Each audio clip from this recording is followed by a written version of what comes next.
Good afternoon, everyone. We'll start the session in another 10 minutes.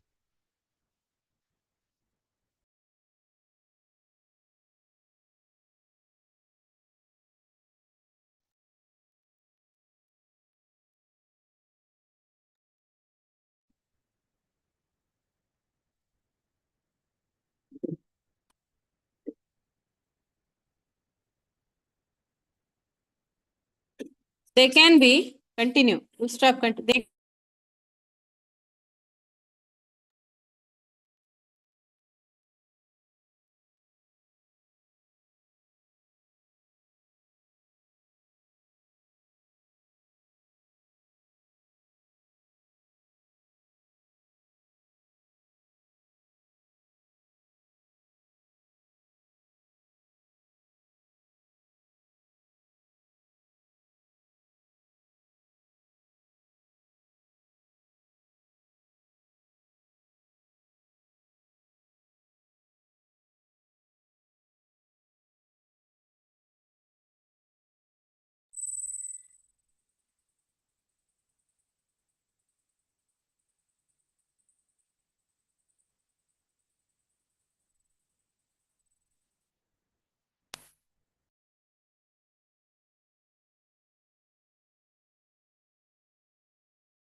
Good afternoon, everyone. Hope I'm audible to everyone.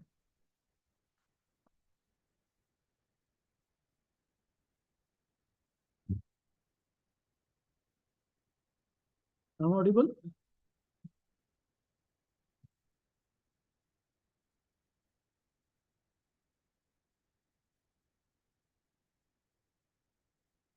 Hello.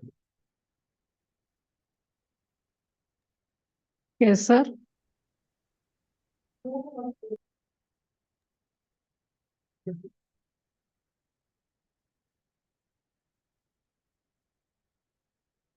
Chetan, sir.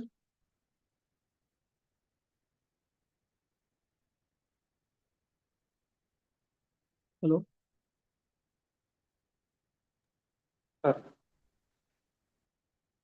Chetan, sir.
So good afternoon, everyone.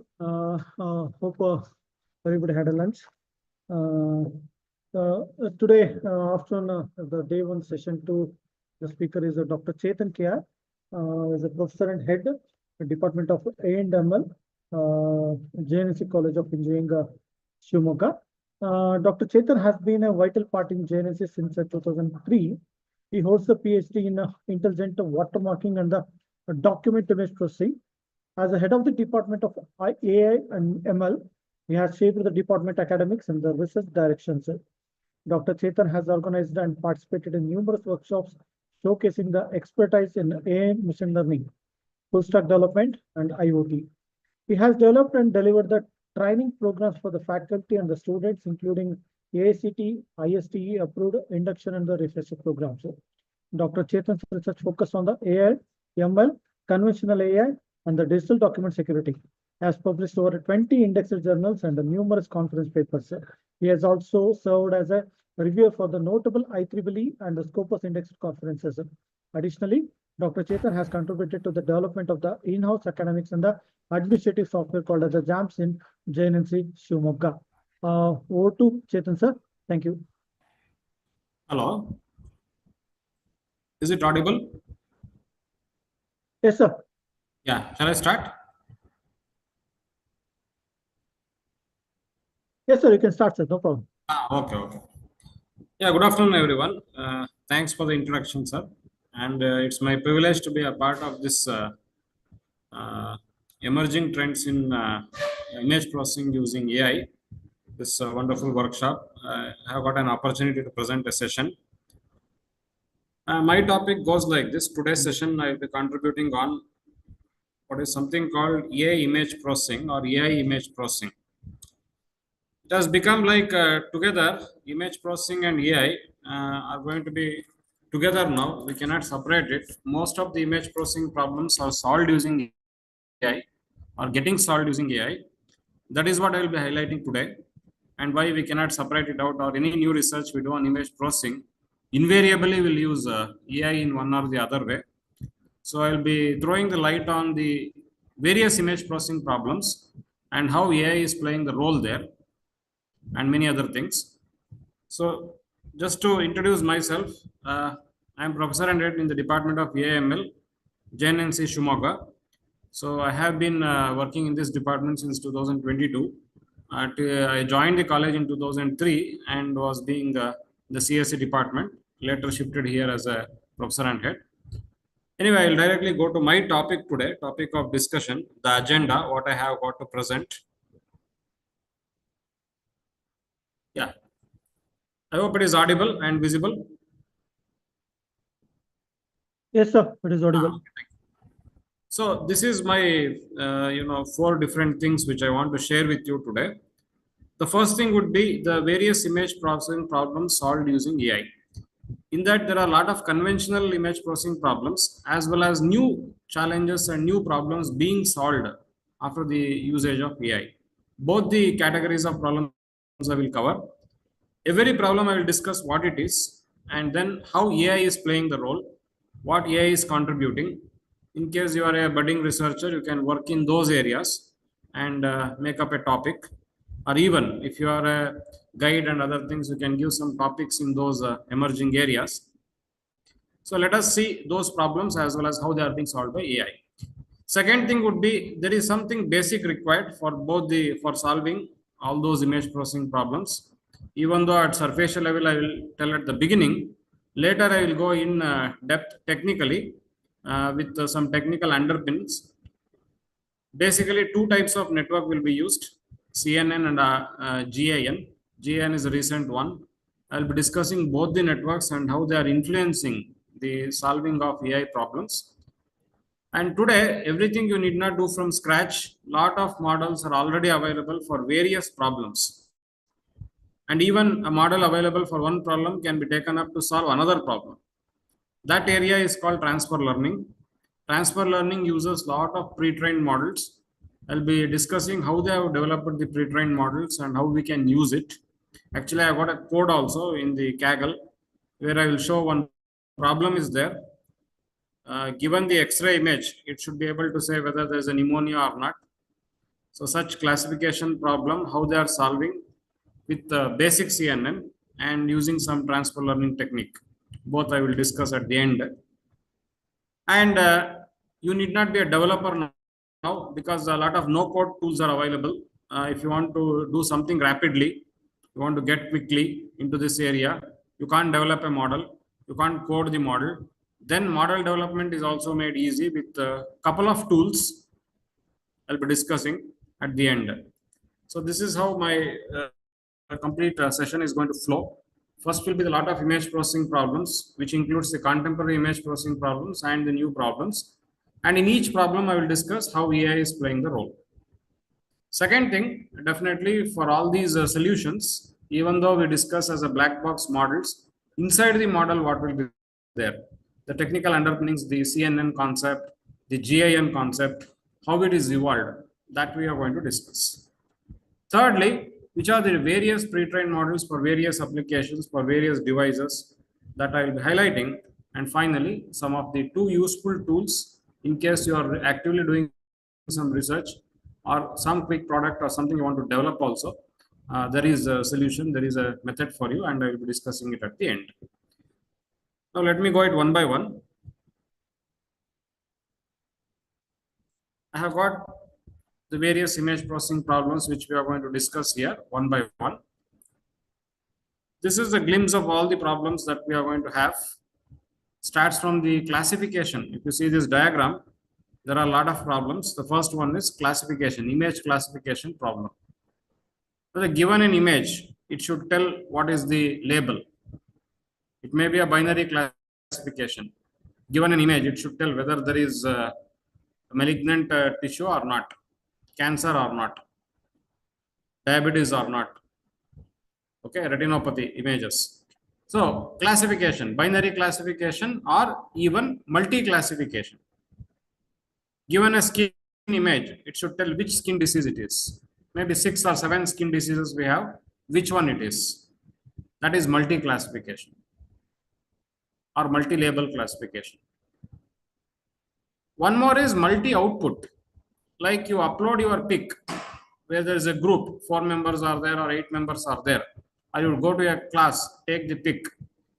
It should tag who are all present. It should find out who are all present. Or you take a traffic scenario. Lot of pedestrians will be walking, lot of cars will be moving, lot of bikes will be moving, and many other things will be there. It should identify various instances. Traffic lights will be there. Various instances it has to classify, given an image. That is called classification. We have binary classification, we have multi-label classification, we have multi-output classification. Then comes segmentation. From the image, you are going to divide it into multiple segments. Segments, each segment may be of variable size. Unlike blocks, segments, property is every segment may be of variable size. Again, you give a CT scan image or you give a PET scan image. It should identify various lesions inside it. Or you give the liver image. It should identify various lobes inside it, liver lobes. Okay. Like that, segmentation. It may be variable sized segments also. Particularly in medical image, even in our face image. If you take a face image, you can make a lot of segments. Eyes, nose, lips, ears, various segments can be done. They're all image processing, and now it has been advanced with the AI tools. More accuracy, quickly, and many other things. We will see that. Object detection. Again, in a given, yeah. Okay. So in a given image, there may be a variety of objects. You take traffic scenario, you will find pedestrian objects, you will find car objects, you will find obstacle objects, you will find pathhole objects, you will find humps object, many objects. So detecting the objects is one thing. Enhancement and reconstruction, two different things. There is a small difference between enhancement and reconstruction. Image enhancement is something where the quality of the image is being enhanced, whether it is contrast or whether it is the color correction or the gamma correction, histogram. Enhancement is being done so that it is much more visible, much clearly visible. So enhancement is basically making some parts which are not properly visible being properly visible. Reconstruction is there will be some parts in the image which is failed or which is not showing up, which is degraded. You have to reconstruct it. Okay, those parts which are not properly visible, we reconstruct it and we show it on the image. Two different operations. In the enhancement, only we are amplifying that image or changing the resolution or doing some things. But in the reconstruction, you are going to recreate those missing objects or missing parts of the missing segments of the image. And the new world today, generation. I think all of you are aware, prompt engineering has become very much popular nowadays. You give prompt, you give text, image gets created. Or you give an image, similar image gets created. Environment gets created. Supporting things get created. You give a context, all the images matching the context will get created. They are all falling under what is known as image generation. And of course, image generation has been rapidly mainly or due to the contribution of AI. It has been due to the development of the AI. A lot of image generation things are possible, quickly possible. We have, image generation, and even we have got something called image captioning. You give an image, it will tell what image it is. It will describe it. Caption, write caption, it will find out automatically. So different problems are there, image processing tasks are there, whether it is a classification or a segmentation, object detection, enhancement, reconstruction, and generation. In detail, I'll be going there. And for every problem, these are all the 6 problems what I mentioned. For every problem, I will be showing how AI has given a solution, which AI models are already available, which one you can use. Suppose you want to work in that area, which AI models are much useful and how to work in that. Those things we will discuss now. Yes, you can see 4 different groups of images here. In the first one, we are just identifying whether there is a cat or not, or we are classifying which image is there. That is classification. Second case, not only that, we are restricting where it is. We are localizing, we are putting a boundary for that cat, bounding box, and that is called localization. And in the given image, where is the cat present? The given image contains the cat. That is okay, that is classification. But after that, where exactly it is? That is localization. There may be multiple such animals. Dog is there, small animal is there, like duck is there, cat is there. We have to identify them. Multiple cats are there. They may be overlapped. Okay, and that is called object detection. And instances you want to count. That is called instance segmentation. Here you have an instance segmentation. Yeah, this is the instance segmentation where you are counting. Instance segmentation, what you are doing is you are counting how many dogs are there, how many cats are there, how many ducks are there. Okay, multiple objects. So 2 cases, single object, multiple objects. Yes. How to do image based or AI based image classification? First of all, we have to give the labels to the images, collect plenty of data set, collect lot of cats, lot of dogs, lot of ducks, label them. Then directly don't start the model. You have to do some augmentation. What is that? You have to first resize them as per the model expectation, the whichever neural network you will use later. According to that, whatever size of the image is required, we have to resize it. Then pixel has got wide range, 0 to 255 grayscale. Color, you will have 3 channels. We have to reduce the range of the values. So the operation used is normalization, where you try to reduce to 0 to 1. 0 to 1 for these images. In the volumetric images, you will have like our X-ray and other things. You reduce to -1 to 1. Okay, here we try to normalize it, reduce the range of the pixel values. And then we will try to augment the images, do the pre-processing, do the resizing, all those things you do. Sometime noise may be added, some sample rotation may be added. Many other small composing operations can be done. And then it is fed to a model. Models here I have mentioned is pre-trained, they are already available. They have been already developed. We are just using it. We are giving our own data set to that. It may be a RESTnet or a VGG or an efficient net. I will come to that point later once I discuss the technical underpinnings. As I told, first part I will only go superficially, identifying the problem and where AI is being used there. Later I will go to the neural network part, how it is being developed and other things. Okay. So a model, to whatever data you have gathered, you have labeled it, and all those images are being pre-processed and then given to the models. And then they are trained, and then the trained image is then being tested with the new images, which is called validation testing. Okay, this is how the flow goes on. If you want to do a task of image classification, it may be the medical images or satellite images or natural images or document images, anything, whichever images you want to work. Ultimately, you want to do a job of classification, binary classification or multi-classification. Lot of AI models are already available. So one kind of research is exploring them all, using them all. The base model is CNN, just like the pizza base layer we have. This is CNN, convolution neural networks. On the top of that or built on that is ResNet, VGG net, efficient net, as well as mobile net. Based on how much processing capacity you have, you can use it. See, ResNet, if you want to use, you should have a very big GPU with you or a TPU with you. and then it can run within time. Otherwise, you have to wait a lot to get trained with this ResNet model, because it is a deep model with 52 layers, more than 52 layers. In a smaller versions or VGGNet you can go for, and even low computations you are having means you can go for efficient net. And suppose you want to work on the embedded devices or on the mobile devices or on our IoT devices, you want to do some image processing like Raspberry Pi or Jetson Nano, edge devices, you can use mobile net.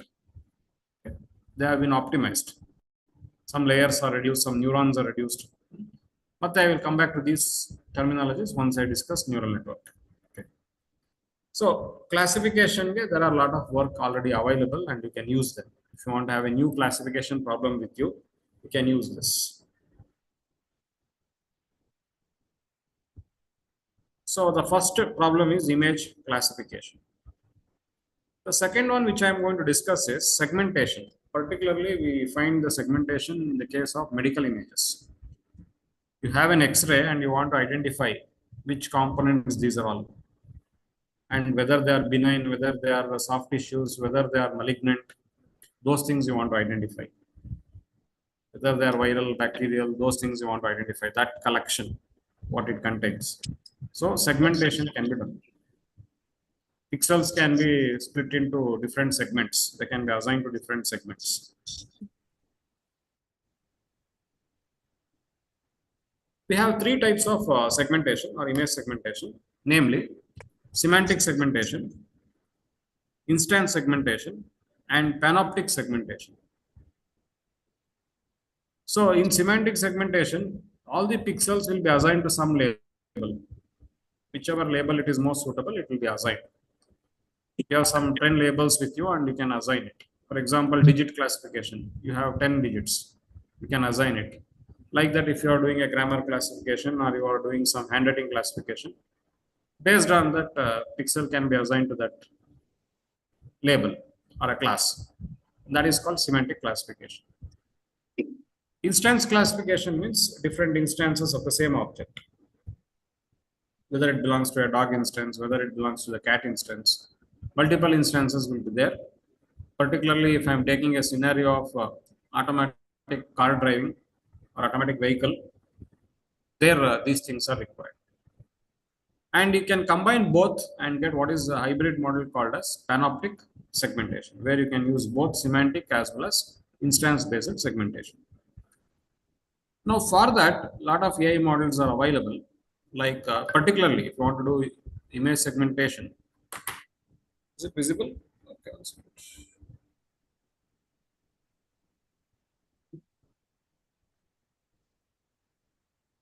Hello. Yes, sir. It is visible, sir. Not audible? Yes, sir. Audible also. I'm audible? Yes, sir. Because Yes, somebody sir, wrote it's audible. audible. Okay. Shall I continue? Yes, sir. Okay. Thank you. Fine. 1 second.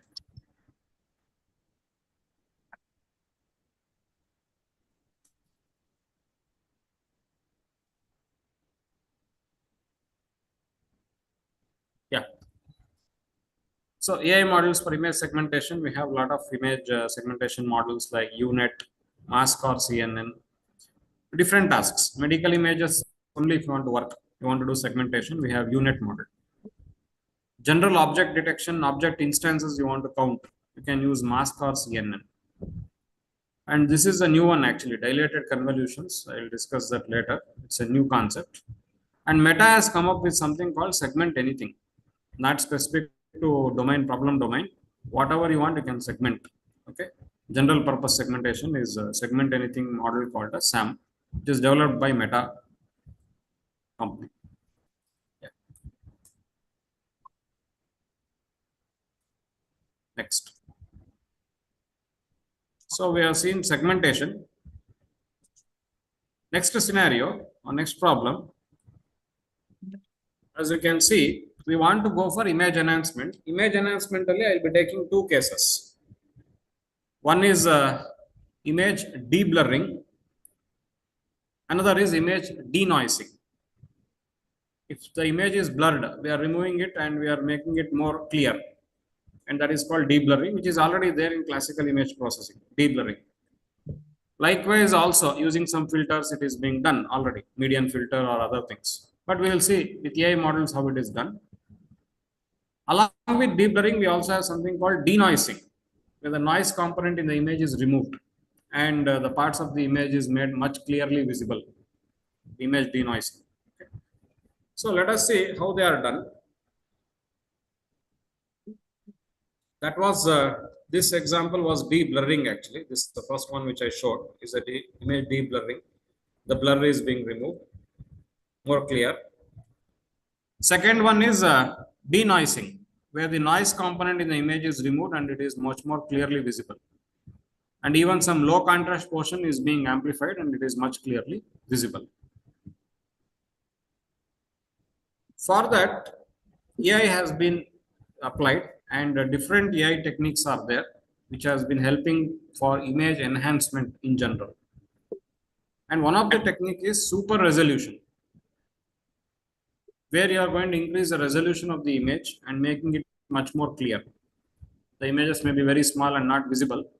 You are increasing the resolution at the same time interpolating it and seeing that it is much clearly visible at a bigger scale. And that is called super resolution. And already AI models are there for super resolution like ESR, GAN, and other techniques. Second is denoising and removing the noise, whether it is a speckle noise or salt and pepper noise or Gaussian noise. Whichever noise is there, we are going to remove that. Instead of using filters, we have something called as autoencoders. AI comes up with autoencoder models. You can use it and you can apply denoising. Colorization. You have grayscale image and you want to convert to color properly with matching aesthetics and other things. Yes, there are AI models available. DOLD5. Many black and white movies can be converted to color, and many DPI models are there, which are getting the images recreated, the retro images being recreated with new color fashions. Deblurring in sharpening the blurry images, blurry components. Okay. Again, a lot of models are already available. Deblur, GAN, and SRN deblur. These models are already there. You can use it for if there is some deblurring part in your application. You can use it. And dark images, low light enhancement means darker images will be brightened. Okay, not just with the brightness contrast enhancement. There is some models also available which will adaptively do it, not uniformly do it. It will adaptively do it using 0 DCE, Enlighten, GAN, and other things. Basically, CNN and GAN, whichever image processing problems you take up, two things will be there. The models with CNN or the models with GAN. I'll discuss both next. But just I want to share that these two will be there, whichever problem you take at the end. Okay. So this was related to image enhancement. So we have seen so far image classification and then image enhancement as we have seen, image segmentation we have seen. Okay. Many new problems are also there which we will discuss next.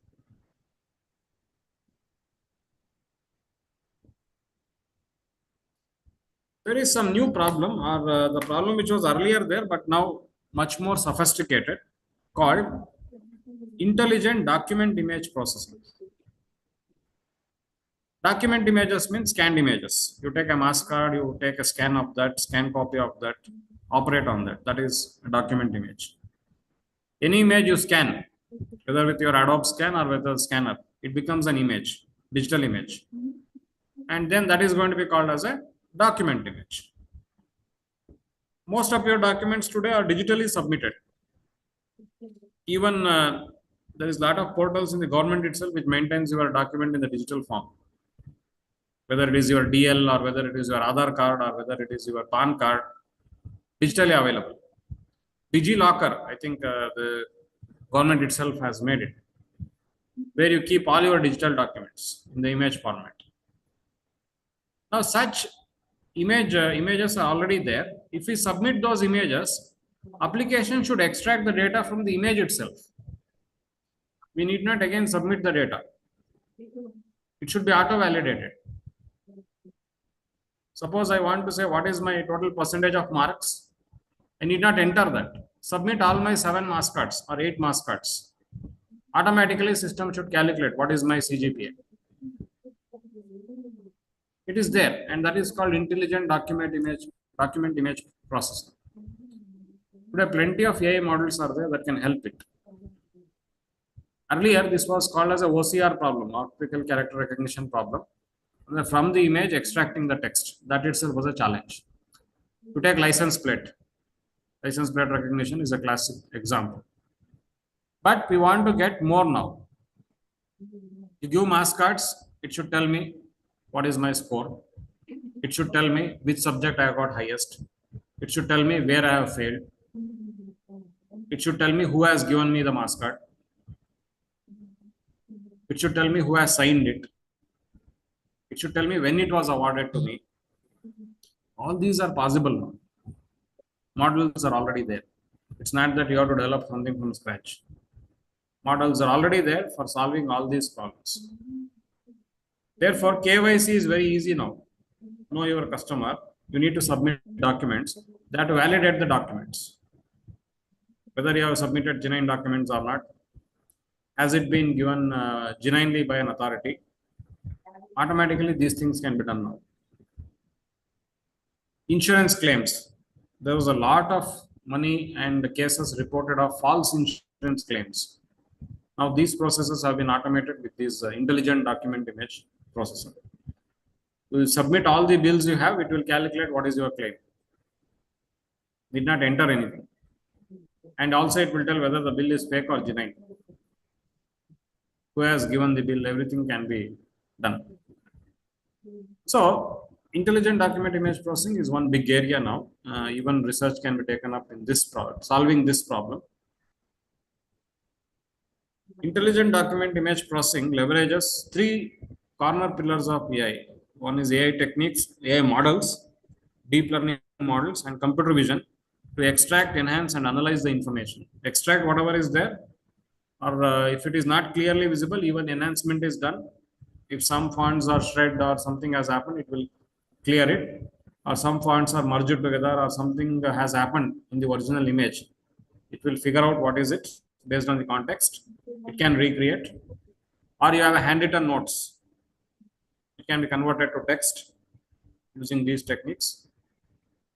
And it can even analyze what you have written. Finally, what is the point you have written there? It can analyze and give the summary. Okay.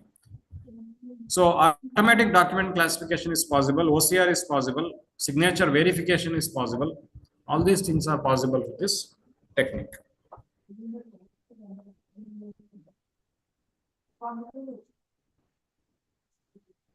So various AI techniques being used today for the document image processing. One is the optical character recognition, which will convert any handwritten text into understandable format. Then document classification. Okay, the document belongs to PAN card. This document belongs to a mass card. This document belongs to a DL. Classification.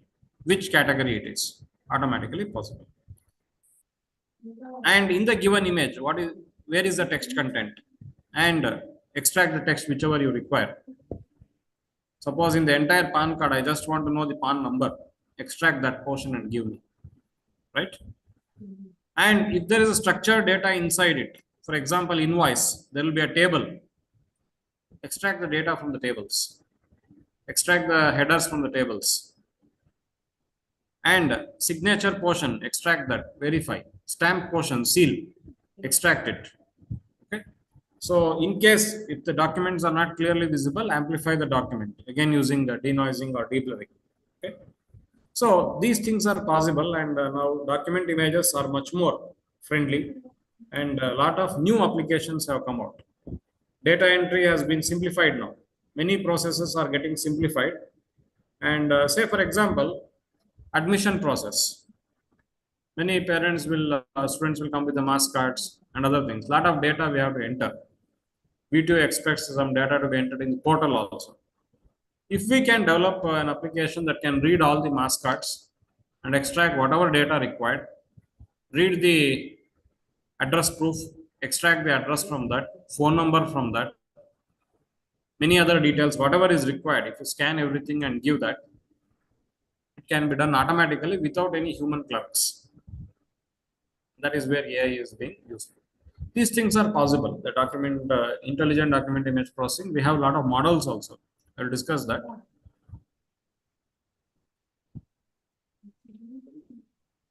These are all the applications, like where it is used, whether invoice and receipt processing. Even I have got bills, the canteen, for example. For everything, they'll give bill, and that bill they will return it and they'll keep it. If you give a stack of bills, it should tell what is the amount that was being earned today in the canteen. Okay. Like that, receipt processing, receipts, all the receipts you give, it will give the summary. Or you give a legal document, it will tell the contract, what does it speak, what is the lifetime, what is the validity, who is the owner, who is the arbitrator, all the legal things it will find out. And banking, your passbook you give, it will identify the details, the balance, transaction dates, everything. Or our EHR records, health records. Health records much more useful today. The thing is, you give, for example, they give you a report, pathology report, or the scanning, CT scan report, MRI scan report, radiology report. You can read what is there inside it, and whichever form they can easily understand, it can give it. Inferences can be given. Education, as you know, converting the handwriting notes into the digital text. Not only that, if you upload the entire notes, you give a question, it will tell where is the answer, which portion contains the answer. A lot of models are there. Actually, I have not put the model here. LLM models, large language models are useful here. OpenAI has come up with its own LLM model. Meta has come up with its own LLM model, Llama. These models can do all the tasks I told. All these intelligent document image processing is already possible with those models. But of course, they have their own limitations. They require a lot of resources and they're all paid. So one can do a research where they can do a simple application of that kind and do it. But intelligent document image processing problem is little complex. It's a big research. Why? Because it requires image processing. Also, it requires text processing. Once you extract the text to understand what it is, it requires text processing. So, if I'm speaking with respect to AI, for understanding the image inside that, I'm going to use CNN and give you the text. To understand the text, you have to use RNN. So, two neural networks have to be combined together and the result has to be given.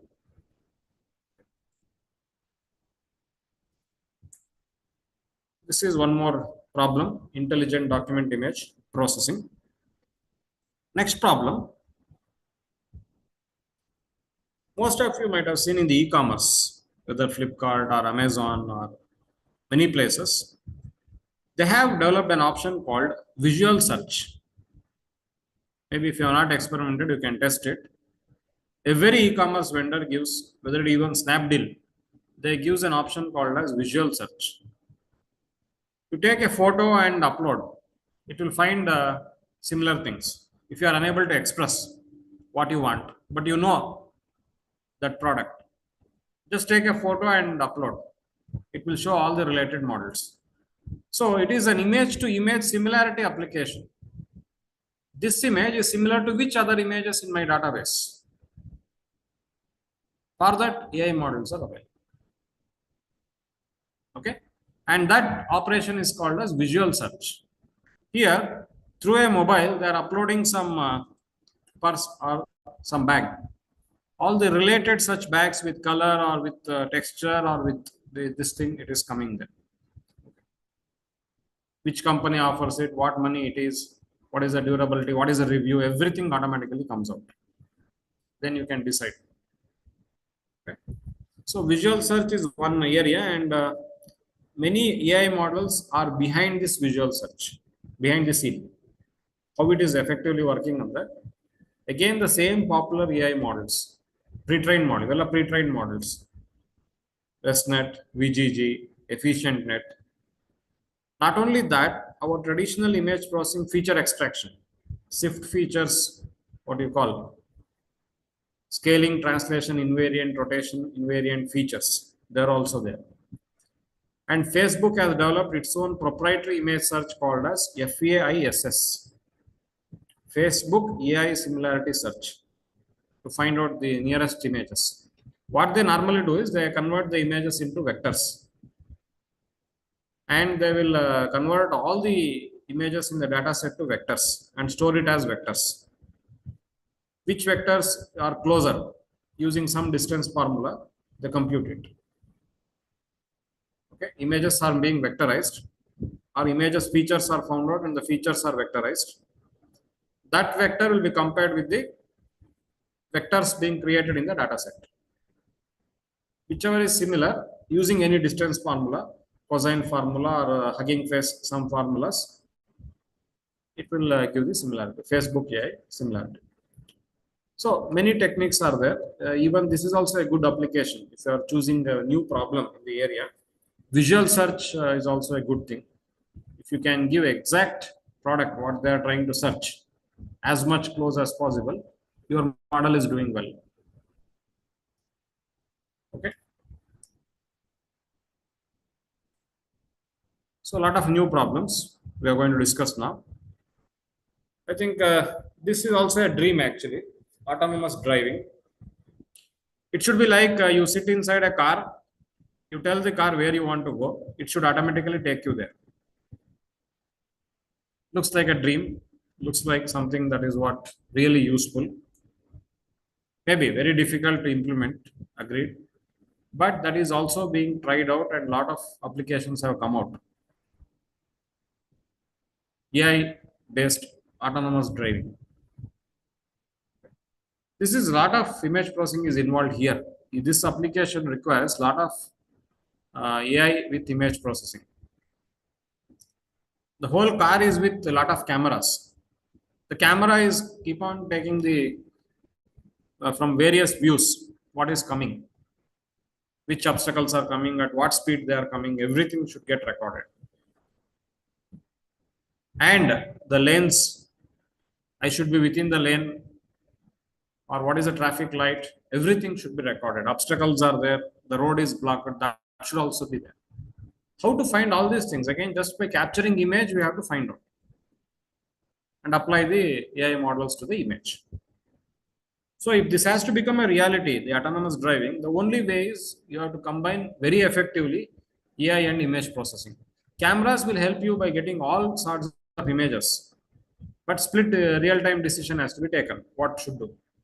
Then is the role of actuators. Whether brake has to be applied, steering has to be applied, that is actuators. But some input should go. What should happen now? Decision should go. That has to be taken with the combo of AI and image processing. This is another example where these two are friendly. I will give details. So first thing is you have to identify who are your nearby objects or the opposing objects or the obstacles. And also you have to identify pedestrians, cars, as well as the traffic lights. Of course, today a lot of models are already there for doing this. YOLO, very popular model. I think 11th version we are running. You look only once, one model is there. Using that, we can identify. Maybe in the other sessions, they will discuss in detail about all these things. Semantic segmentation is differentiating the road, lanes, sidewalks, footpaths, and other things. And which path I have to travel so that I will, even my fuel is saved. I reach fast. I save the traffic. That is optimized path planning. Okay. So that for that again, just image processing will not be helpful. For further decisions, they take something called as reinforcement learning. We are deep learning in that we can identify. We can find out that these obstacles are there, this road lane is there, footpath is there, all those things. Fine. Later, you have to find out a path so that you can go in the optimized path, reach the destination in the optimized way. For that, we can take the help of reinforcement learning, where every time you go a path, you will get a reward. And if you're getting more reward means your path is correct. If you're getting less reward means the path is wrong. And behavior cloning is there. Just seeing the videos of how human will drive, it will try to imitate that AI videos using the video of the driving of the human. And at what speed something is coming, not just an obstacle is coming, at what speed it is coming, at what path it is coming, trajectory prediction. Many other things are also being taken as a research. Each of them are the different research, just identifying the objects accurately. Of course, that of research is already done in this first one, but you can take up the flow.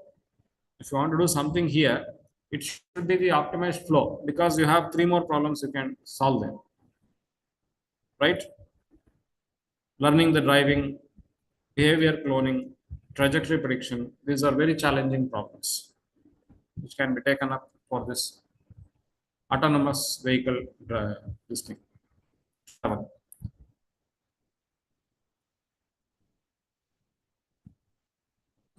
And you know that social media, one problem that is hit, and everybody is afraid that there may be some fake images of them.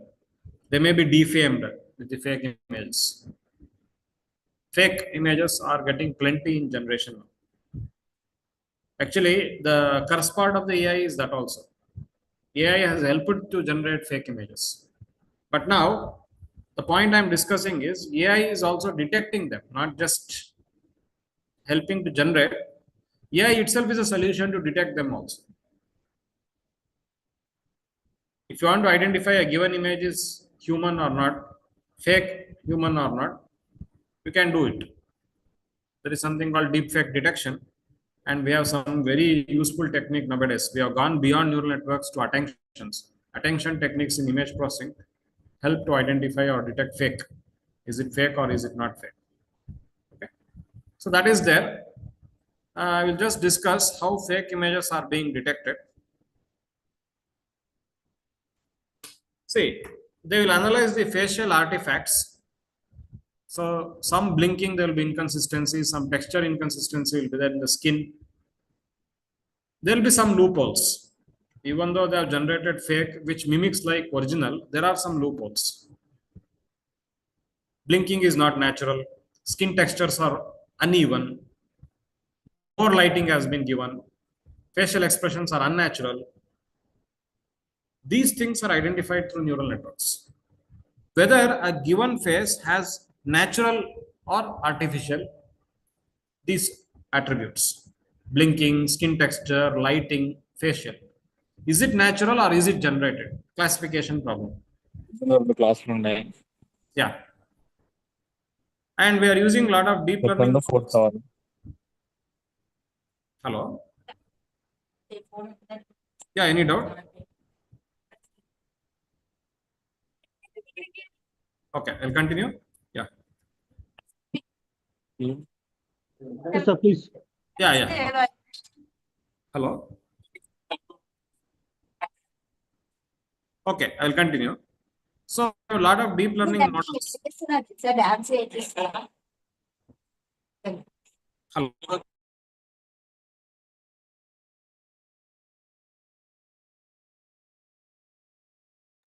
Chetan, sir, please unmute. I'll continue. I thought some doubt is there, so I stopped. Okay. So, I was talking about how to detect whether it is natural or generated. We have a lot of deep learning models for that. And particularly, instead of using CNN, you should go for transformers and autoencoders, which can help in doing those things. And temporal and audio inconsistency, lip syncing, voice modulation, jittery movements. Okay, all these things helps us to identify.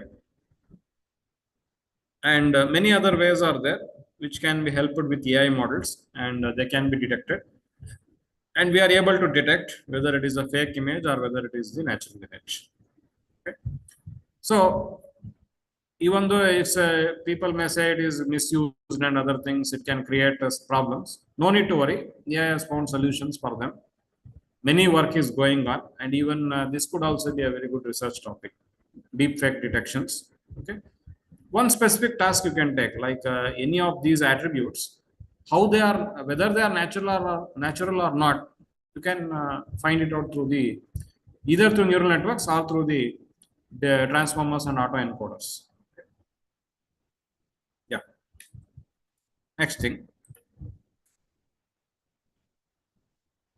Lot of models are available for doing this, like exception net is there, efficient net is there, vision transformers. What is happening is with convolution, you can only identify the local features. If you have a video, it will be having a lot of images inside it, frames, and you want to identify some temporal connections.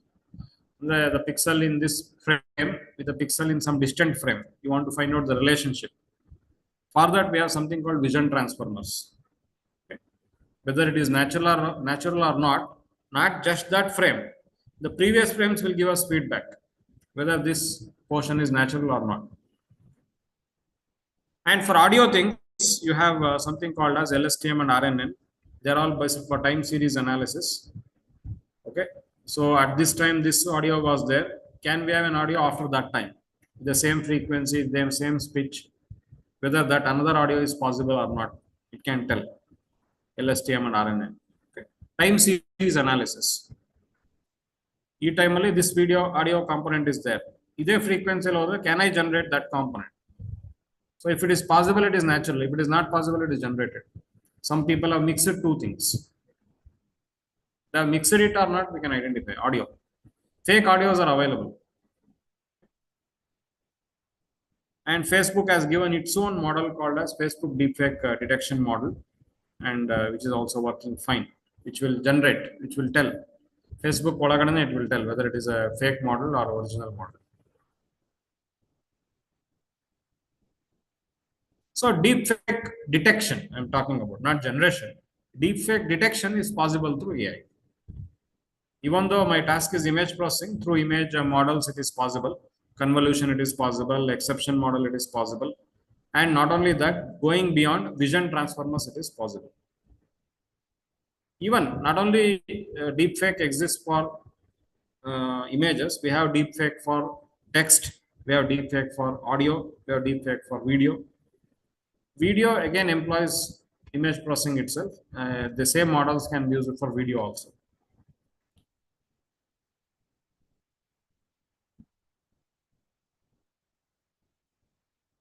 This is one more interesting application called as image captioning.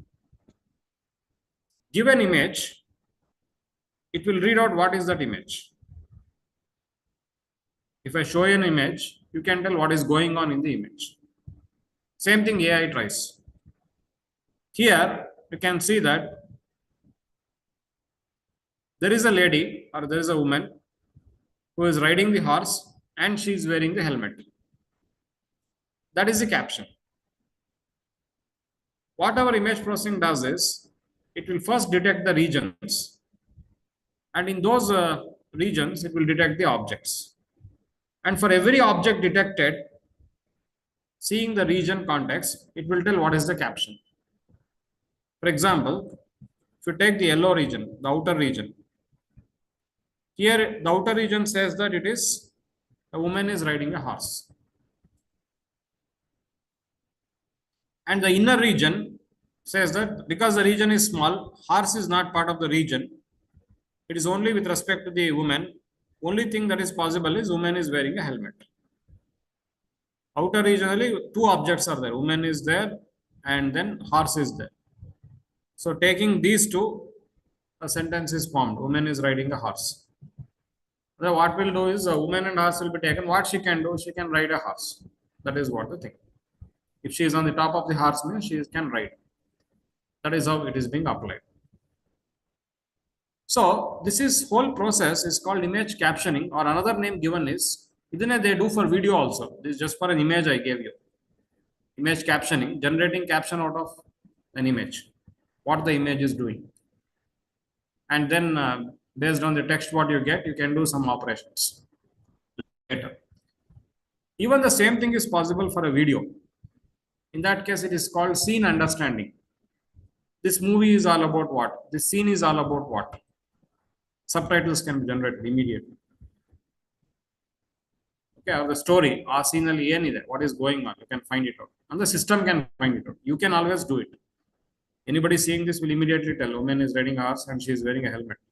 But that has to be done automatically by the system.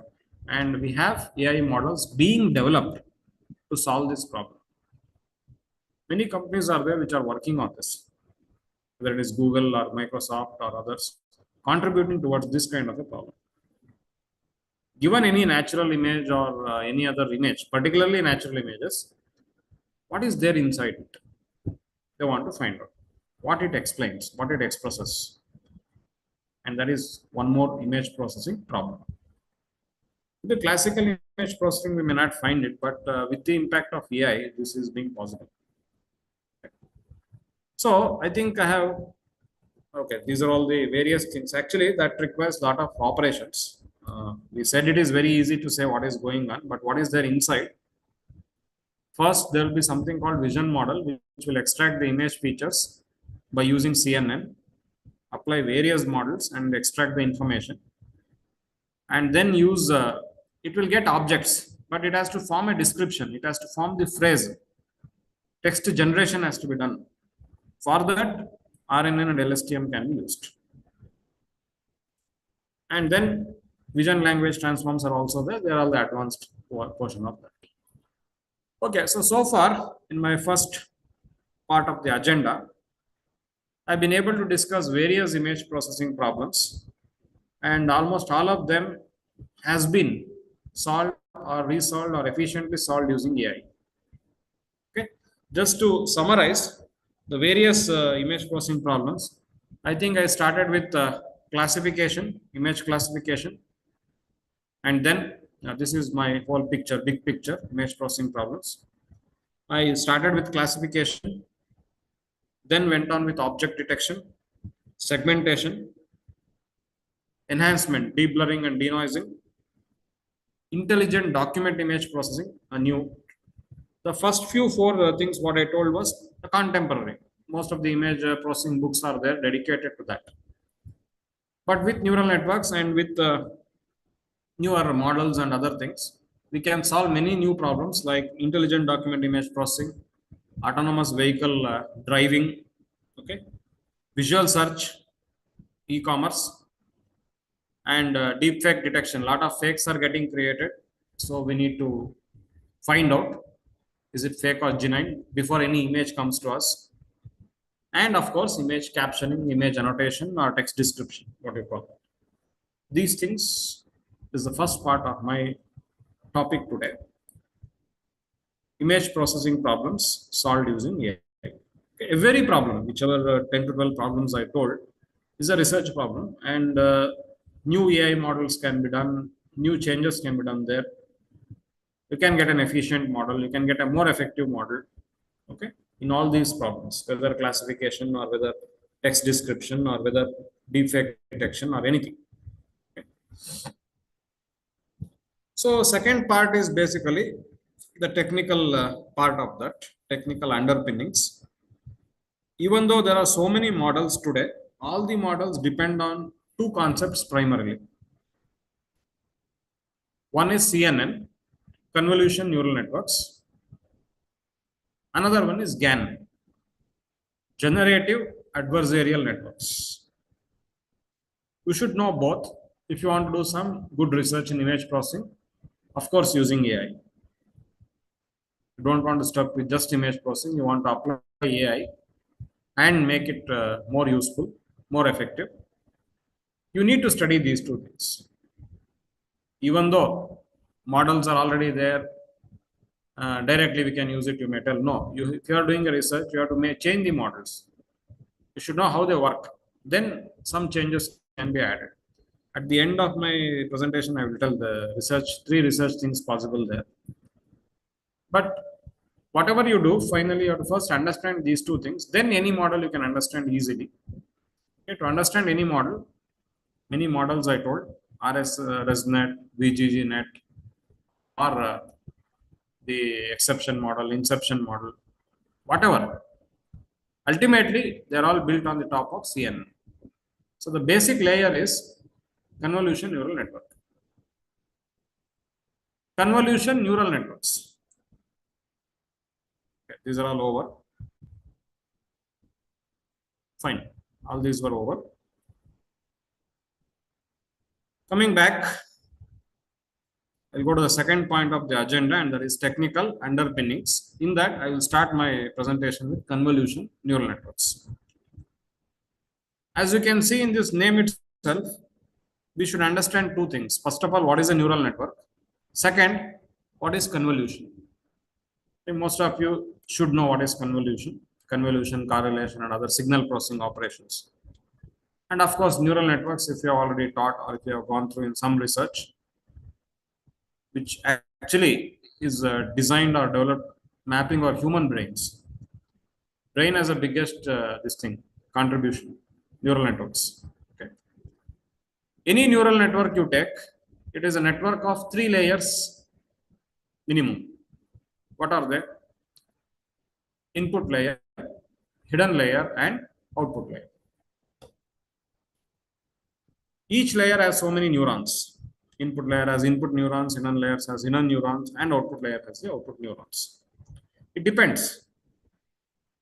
Suppose you are giving directly a 10 cross 10 image. There will be 100 pixels, so 100 neurons. 100 neurons will be too many. You want to reduce it. You can apply some feature extraction and give 40 neurons. Again, from that you can reduce it and give some other neurons. Okay. So neuron to neuron connection is there. How they are activated? They can be activated linearly. They can be activated non-linearly. Linear, there are functions. Non-linear, we have different functions. So from one neuron, it will go to another neuron, which will impact another neuron. And how it decides which neuron has to interact with which other neuron, or which neuron should trigger with which other neuron. It is the weights. Weights will decide. If you have 4 ways to go, which path you will travel? That is decided by the weight. It depends on the weight that is being used. Okay, like that, every layer has weights. And sometimes initially weight itself may not be sufficient.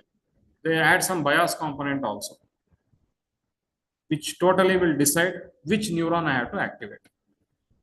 I am at here, I should go this, then I should go here, then I should go to the output. All these are decided by the weights and the functions. Weights and the functions. Very typical neural network. And there can be many hidden layers, not just one, there can be hundreds of hidden layers. Thousands of hidden layers. If you go more than 50 hidden layers, we call it as a deep network or a deep neural network. And today it is art. Convolution neural network is also a deep neural network. It has too many layers. We have 50 layers. In the ResNet, I have got 52, 100, 200 layers. At the VGGLA, I have got 16 layers. It depends. Whichever this thing we are using, model we are using, so many layers will be there. Okay. So the layers will decide, and what will happen between the layers also I will discuss next. Okay. But before I go to CNN, I was just discussing about NN, that is neural network, which has input layer, hidden layers, umpteen hidden layers, and finally output layers. The triggering depends on the weight, triggering depends on the activation function, and many other mathematical things. We have a special case of neural network called as fully connected neural network. Usually, in any pre-trained model, last layers will be fully connected.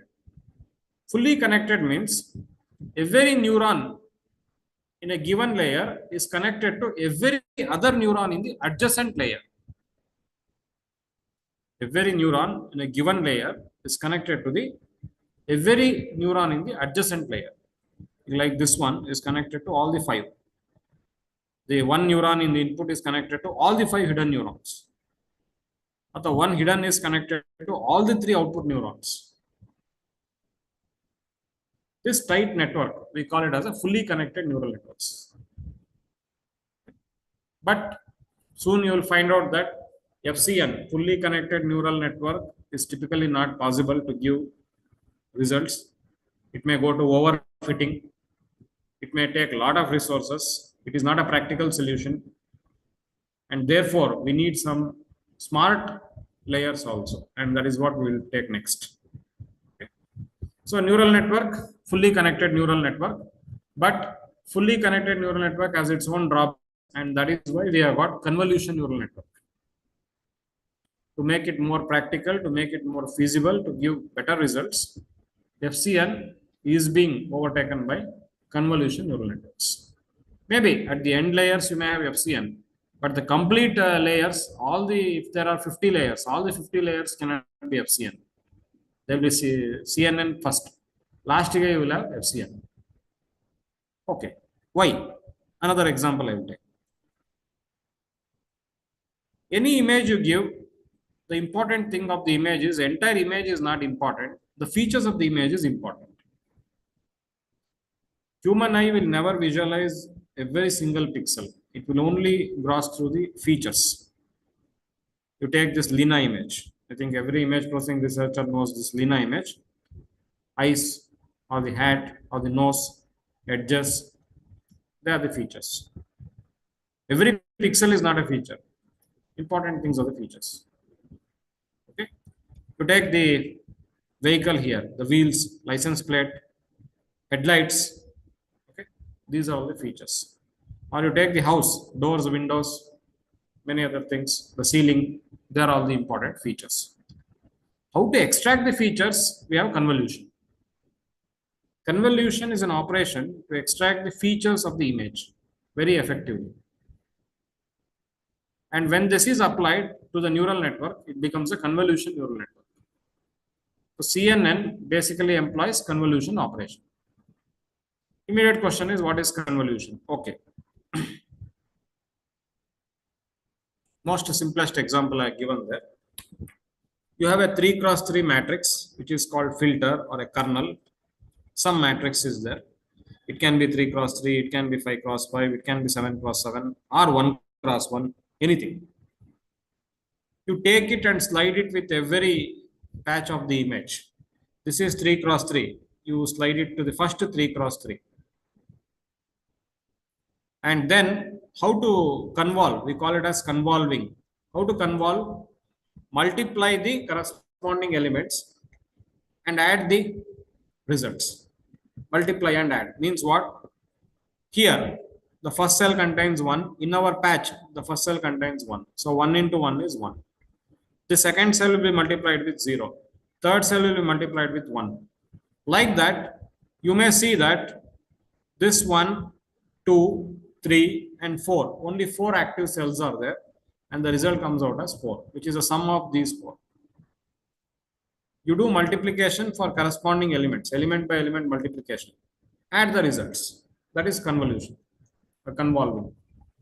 In this image processing, signal processing, little different it might be. In the image processing, this is the convolution or convolve.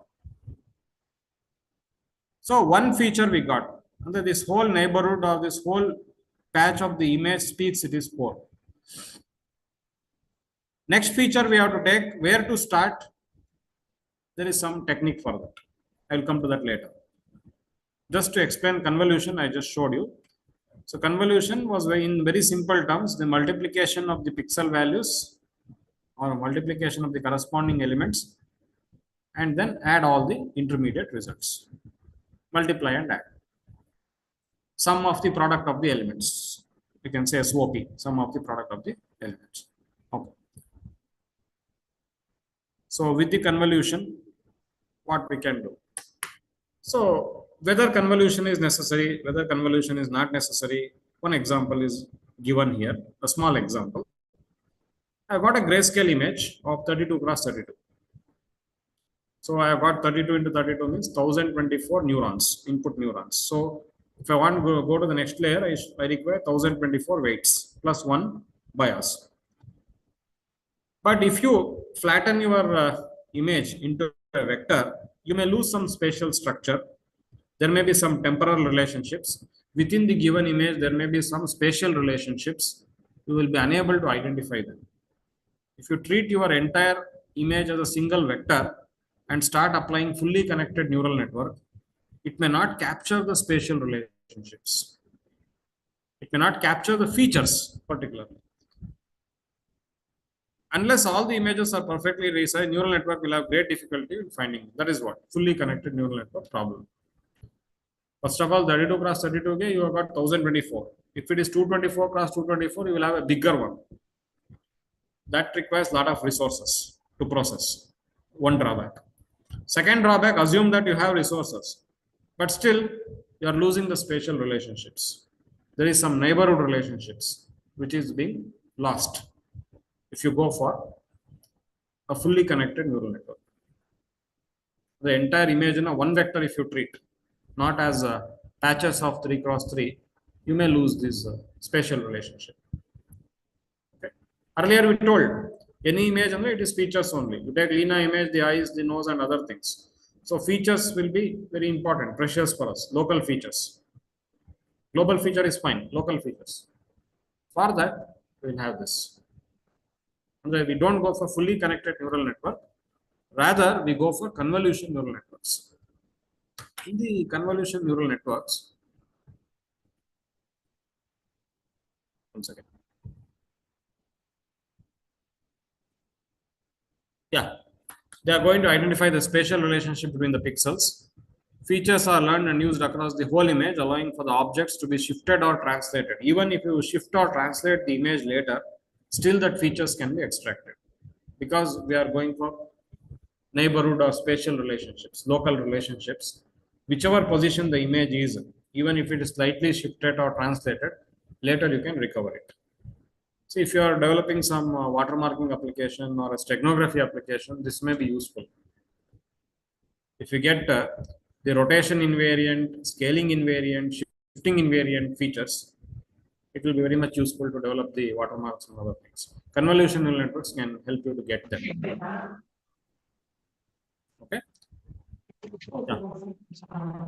So in any convolution neural network, we have three types of layers. One is convolution layers, pooling layers, and fully connected layers.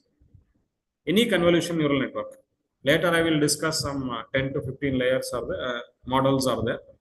Whichever it is, ultimately, any convolution neural network has got three layers totally. The convolution layers, pooling layers, and fully connected layers. Convolution layers only convolution will happen. But which one to convolve, which window to take, that is important. That will be decided in the convolution layers. But this will give you spatial. If you want global relationships or global features, we have pooling layers. Spatial relationships you will get with convolution operation. Global relationship you want, or the global features of the image you want. The entire image you want global features, not just the local features. You can take pooling layers. And to the output layer, last at the end, you will have fully connected layers, usually at the output. And all the layer before the output will be fully connected to all the output neurons. Okay, I will discuss that with the diagram. Let us discuss one by one convolutional layers. As you can see, the red one, there is a 3 cross 3 region is getting convolved. After that, which next 3 cross 3? Next immediate column itself it has started, because that is decided by something called stride. If the stride is 1, start with the next column itself. If the stride is 2, you start from this column. Maybe if it is confused, I will show here. This is our matrix. Okay. We'll take an example.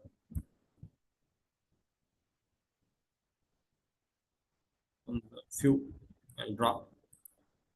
Suppose I have a 3 cross 3 kernel. Then first one which I am going to use. Let me take the green. This is the first 3 cross 3. This is the first convolution. The green indicates the first convolution. Next convolution where I have to start. That depends on the value of stride. If the stride is 1, I will start second column itself. Once either row, while you are going row by row. When going column by column below, I will start after the first row. This. The stride is 1. If the stride is 2, okay, don't start at the immediate. You have to leave one gap and you have to start here.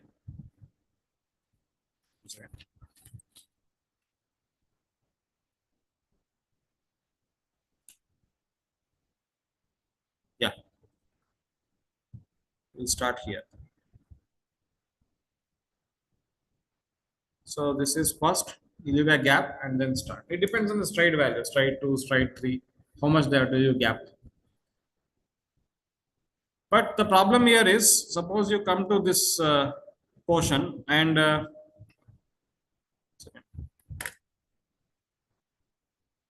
yeah, suppose you are here.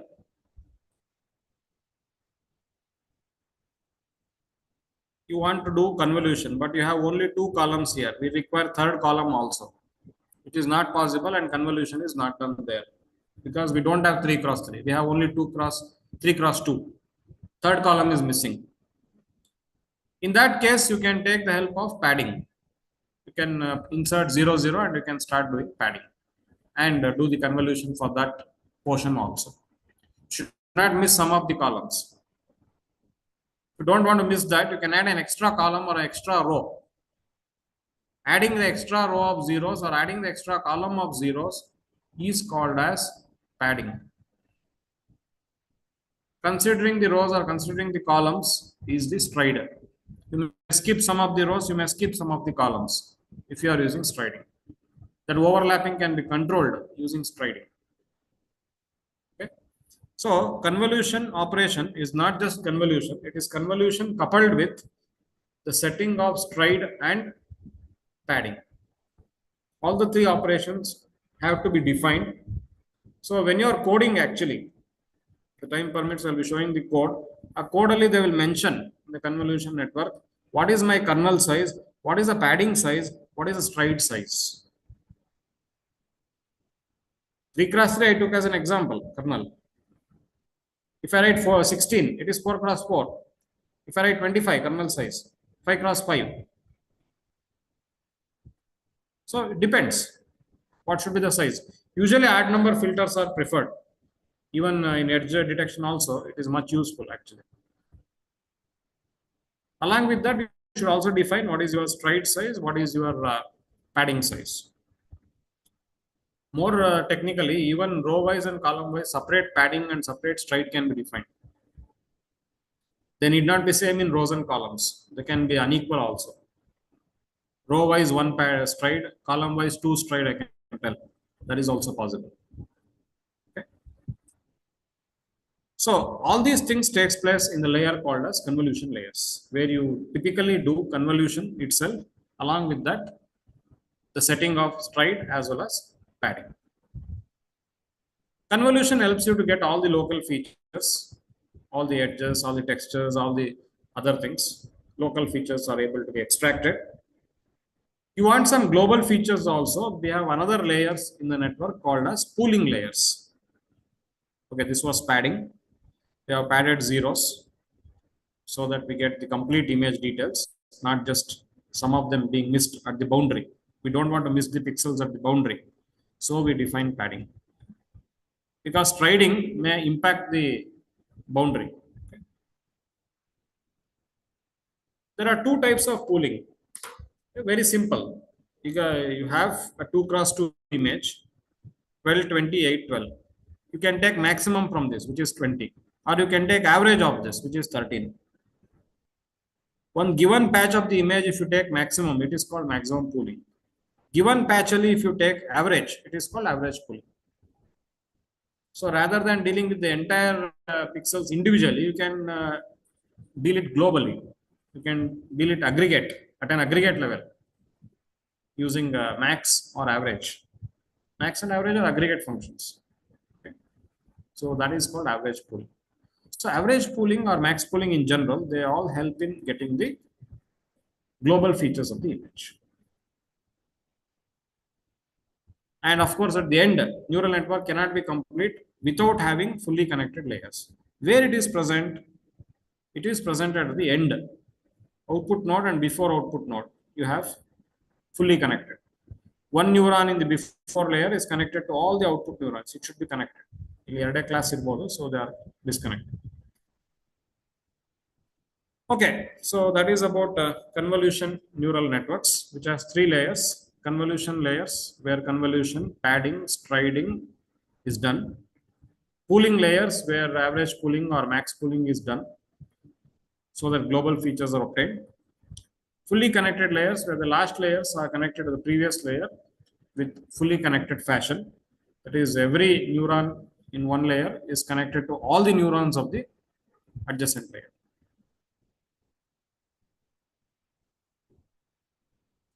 Okay, this was one technical thing you should know, convolution neural networks. Along with that, any neural network, you should know activation function. I did not discuss that in detail here. We have many activation functions, non-linear activation functions. And the neuron in the inner neuron activate, we use non-linear functions also. Along with linear, we use non-linear also. We have rectified linear unit, we have sinusoidal function, we have tan. Many trigonometric functions are there which can help in activation. But today, apart from CNN has been studied. The decades also it has been studied in detail. And many research papers, many products have been developed. Many models have been developed. But we are going beyond today. We are going with something called generation. Can't we generate an image? Can't we detect it is a fake or a real image? Can't we synthesize some image? Somebody will give text, can't I create it? Or some image will be given and a context will be given. Can I fill the remaining images? If you want to do that, the technical underpinning you should know, or the neural network you should start implementing is GAN, Generative Adversarial Networks. Very simple terms I will tell you. GAN has 2 things, generator, discriminator. The job of the generator is, it will take some image and go on adding noise or go on adding latent vectors so that new images, new fake images are produced. Generator will generate fake images. Original image, it will apply some noise or latent vectors or something else, and new images are generated. Generator job is that, creating many fake images. That fake image will be given to discriminator. If the discriminator will also, if it is able to discriminate it, no, it is fake, it is not original, it has to regenerate. And this process, this cycle goes on until generator generates an image which cannot be detected by discriminator. Like that realistic image it has to generate. Even image generation, whether you take in arts or whether you take in any other fields, image generation, you give some brand, logo should be generated for you for marketing. Very realistic it should be, look like. So Avagate will go through a series of operations in this neural network. Generator and discriminator. Generator keeps on generating the images and discriminator keeps on detecting or disregarding it as a fake. Ultimately, at some point, discriminator cannot discriminate that this is a fake, it is general, it is genuine, it will tell. Then generator has worked well. That neural network is the GAN network. Of course, for a good purpose it is used. But anyhow, the problem is it is misused. And again, AI has come up with models for identifying whether it was genuine or fake, like that. Okay. Yeah. So we have, as I told, generator, adversarial, and neural networks. Why it was introduced? Given an image, you can predict what it is. That is where convolution neural networks, image classification or image segmentation, like that, it can tell what it is. Object detection. Given an image, it can tell what is the label for that. This image belongs to a tumor image. This image belongs to a genuine non-tumor image. This image is mild retinopathy. This image is moderate retinopathy. It can tell. That much we have done. Given an image, we can predict what is the label. You have 5 retinopathy levels may be there. Okay. So eye image is given. It can tell whether that person is having moderate retinopathy, aggressive retinopathy, no retinopathy, like that it can tell. That is the label Y. So what is Y given X, we have been able to estimate, and their CNN is very much employed. But we cannot tell what is X itself. Probability of seeing a certain image, we cannot tell. If given a label, you can tell whether the image contains the label. But you cannot tell what is that image itself without any label. That is P of X. We have been able to tell P of Y given X, conditional probability. Probability that this image has a moderate retinopathy or glaucoma, aggressive retinopathy. We can tell that. What is that image itself?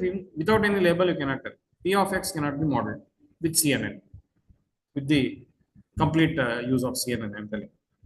Second, from this P of X, can we generate new images? More samples can we create? I have an image with me. I want to create more such images. Even for any research task, I want to build a data set, synthetic data set I want to create, which is exactly same as this. Whether digit recognition or sign language recognition or such things, synthetic data set. These models cannot do it.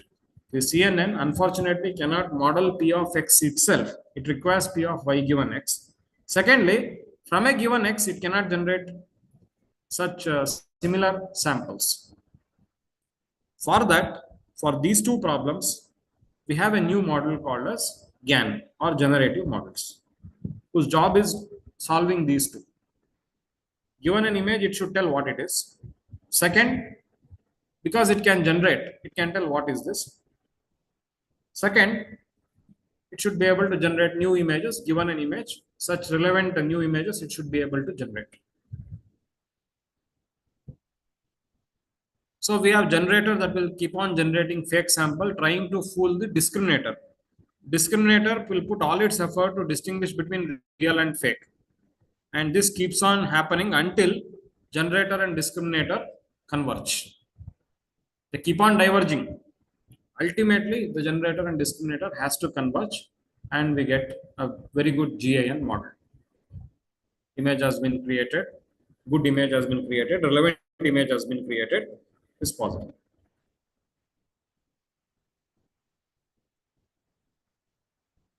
See here, we have real world images. We take some samples of that and give it to the discriminator. It also requires a knowledge base. If I give some image, it should tell whether it is fake or genuine. It will use some real world knowledge, factual knowledge. So real world samples are supplied to discriminator. There is our generator which keeps on applying noise to the original image. That noise is called as latent variable. Latent variable is added to the image and new image is generated. So original image is X, new image is G of Z. That is being fed to the discriminator. Discriminator will try to differentiate it. If it differentiates, that feedback is given to the discriminator. There is this much difference to the discriminator. Okay. And also a feedback is given to the generator saying that this much difference is there. Then it will change the random variable and generate again. Both of them are fed with that information, back propagation. Between what is generated and what is the real world, this much difference is there. That is fed to the discriminator also. It is back propagated to the generator also. Generator will change the weights, it will change the latent vector, and it will recreate it. So generator architecture, actually this convolution neural network is changed now, and they will have fractional convolutions. Normally, for any 3x3, there will be a 3x3 convolution. 3 cross 3 kernel is kept across the 3 cross 3 image. But in fractional convolution, say for example, half is a fraction, then 3 by half is 6. 3 cross 3 is amplified to 6 cross 6 and convolution is taken.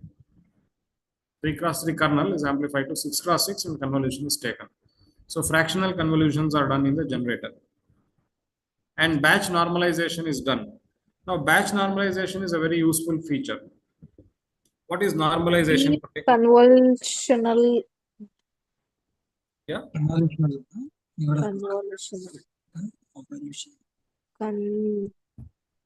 ಹೇಳಿ Convolution. Hello. ಮತ್ತಾನೇನಂದೆ Any doubt?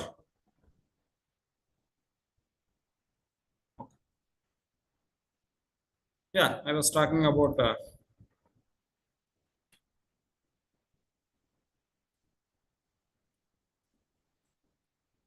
ಆ pen ಎಲ್ಲೈತಿ book ಎಲ್ಲೈತಿ ಕೊಡ್ರಿ ಇಲ್ಲ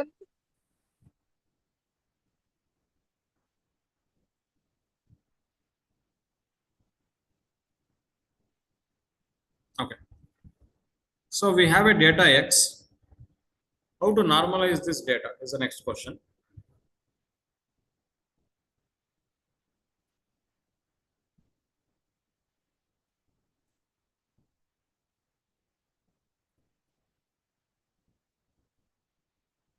So this is our X. You take the difference of mean by standard deviation of that data set. You get some X dash. Sorry, it is equals.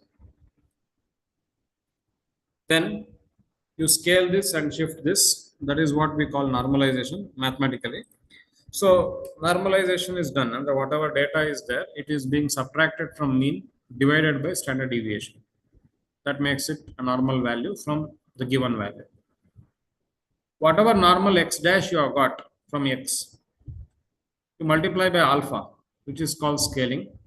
Then you add something to that, that is called shifting. And then you go on normalizing the pixels in that layer. And inside the generator, a lot of activation functions are used, particularly in the hidden layers, they are using ReLU, rectified linear unit. And in the output layer, they are using tan hyperbolic. These are all mathematical functions that is used to trigger the neurons. Okay.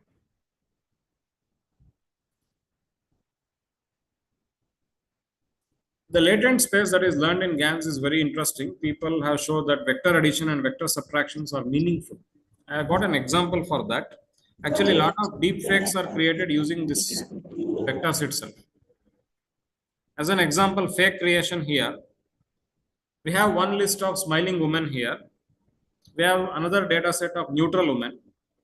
We are subtracting those two. And whatever we are getting that, we are adding that with neutral man. So three things. On the smiling woman, you are subtracting neutral woman and you are adding neutral man. And you are ending up with what? Smiling man. It is created. It was not there originally. Three things were there originally. We had smiling woman. We have the vectors of that. Neutral woman, images of that. Neutral man. They're all vectorized and the three vectors are operated arithmetically. We are subtracting the smiling minus neutral and then adding the neutral so that a smiling man is created. This is one such example of fake creation, how fakes can be created. Okay, that was my second part of the discussion in this session. One is technical underpinnings. So most of the image processing problems which I discussed in the first part, they are solved either using CNN or using the GAN. Next, I will be discussing on pre-trained models. The pre-trained models only either CNN is applied or GAN is applied, or sometimes both are applied. But you should know both before you can go to any models. You have to study both CNN as well as GAN. So third part of the discussion now will be pre-trained models. What are pre-trained models? The models which have been already created. You need not create any new model. The neural network is already there with you. You have to only use it. Model is there. Download the model, use it for a new problem. Somebody has developed it for diabetes. Try to use it for kidney. Somebody has developed for leaf disease. Use it for some other diseases, fruit diseases or something. So it has been already solved for one problem domain, that particular model. We are reusing the model for another problem domain. And that is called pre-trained models, using the models without developing from the scratch. Built in, you have some name, other pre-trained models. You can use it. But sometimes you cannot use it as it is. You have to make slight changes. Some layers you have to fine tune, you have to change. It might be working very well for example, I have got an exception model. It was working very well for diabetes, but I can use it for skin disease also. But I have to make some changes in the model. I cannot use it directly. And I will not change architecture. I will use it same, but some configurations in the layers I will change. Or some layers I will disable. I'll keep the architecture almost the same. Small 1 or 2 layers I may add it, or some layers I will disable it. That is called freezing. I will freeze some of the layers and use it for another problem domain. So pre-trained models can be used for other problem domains. We call this concept as transfer learning. The knowledge learned in one problem is used or transferred to another problem. That is called transfer learning. We have developed a model for diabetes. Now it is being applied for skin disease or liver disease, something. And transfer learning never says that use the model as it is. You can make changes. You can disable some of the layers. You can use extra layers, 1 or 2. Minimum changes can be done. You can change the configurations in the layers. It is also possible. Okay. So pre-trained models are there. You can update that model also.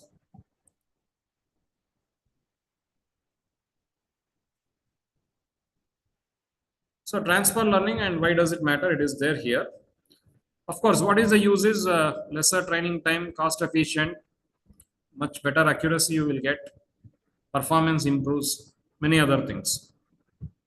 But challenges are, since you are fine tuning for a data set, it was not originally trained, it may lead to overfitting. It may give good answers while training, but it will give very bad answers during testing. And it may require a lot of computation. Most of the these transfer learning models, they require a lot of resources. They consume a lot of resources. That is why even though we have built in, we sometimes do not use it. And if you are deploying it on an edge device, not the computers, if you are deploying your neural network on the edge device, IoT device or the Jetson Nano or the mobile devices, definitely pre-trained models are very difficult to use. Or custom models are required. Still, custom models have find their place. It is there. You may say that all the work is over when pre-trained models are there. No, still it is required. As I told, layers are there. Some layers are replaced. Some layers are changed. Okay. We have a lot of models, pre-trained models. Few of them being, popular ones being, one of the model which we have is ResNet. Okay, let me use a notepad here. I just type down what are the different models we have, pre-trained models. Very popular ones I am going to list out. Just a second. Yeah, various popular or standard pre-trained models.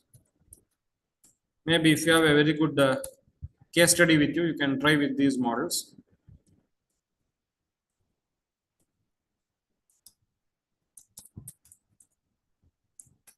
Yeah, one of them The old one is VGG net.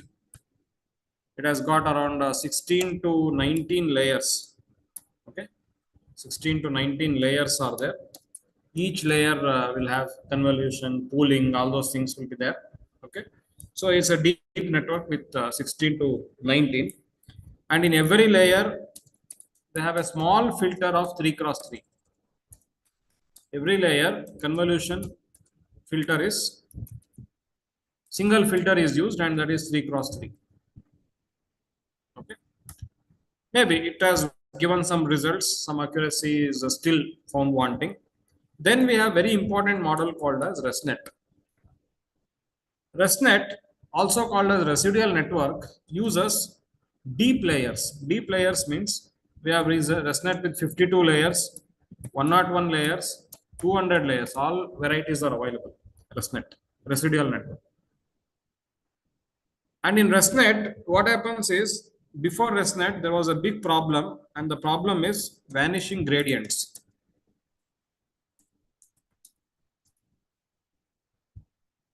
From layer to layer, the information has to pass. While passing, after it reached some layers, the information was becoming 0. Okay, if there are 52 layers, at the sum of the layers, 30 layer tanka information may pass. After that, some layers will get 0. Once it gets 0, it will never get trained. It will never learn anything. So we can bypass some layers. Bypassing is possible with ResNet. Okay, so that is one pre-trained model available, which is used for image classification, image segmentation, everything, object detection, everywhere it is used. Then we have got something called efficient net. It is basically for satisfying or balancing resources. You don't have a lot of resources, you can't fund or you cannot purchase. You have some CPU with you or low GPU with you, then better don't use VGG net or ResNet. You can't run anything. The system will collapse. You have to go for efficient net or mobile net. No computations, it will do. Okay, and normally it tries to balance 3 things. The layers, depth, how many layers it will balance, and in every layer how many filters, that is called width, and the resolution of the image. Okay, it tries to balance between these 3 things. Okay, then particularly with this dental images or the glaucoma, retinopathy and other things, you will typically find these 2 models, inception and exception. These are also pre-trained models. The thing is, they use multiple filters in the different layers, not single filter. They use multiple filters in the different layers. Okay, maybe 3 cross 3 in some layer, 5 cross 5 in some layers, like that. They use multiple filters in the different layers. Okay, that is about the different pre-trained models we have.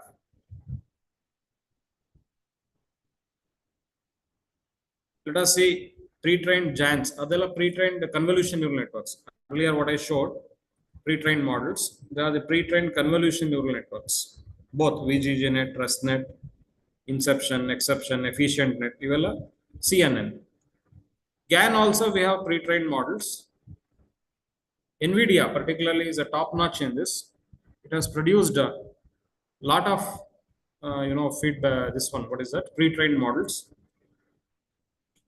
Style GAN, if you want to generate high resolution realistic human faces, if your task is to generate, if you are an artist and you want to generate realistic human faces or other images, go for Style GAN, which is developed by NVIDIA. If you want to generate high quality diverse images with filtering various classes, you can go for Big GAN.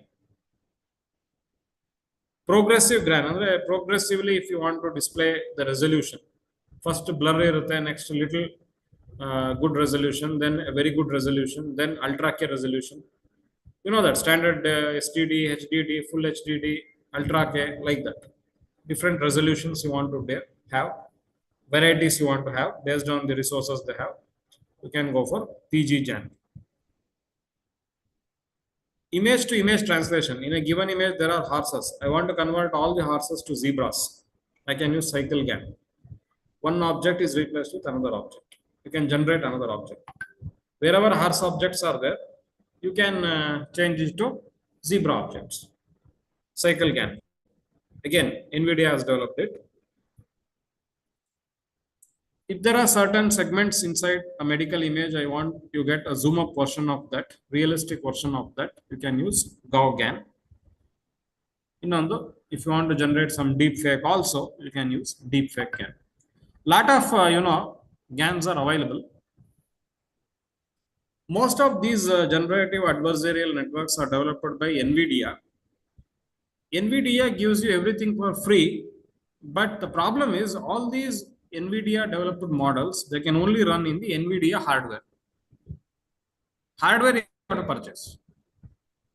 They give everything for free. Software is free. All the models can be used.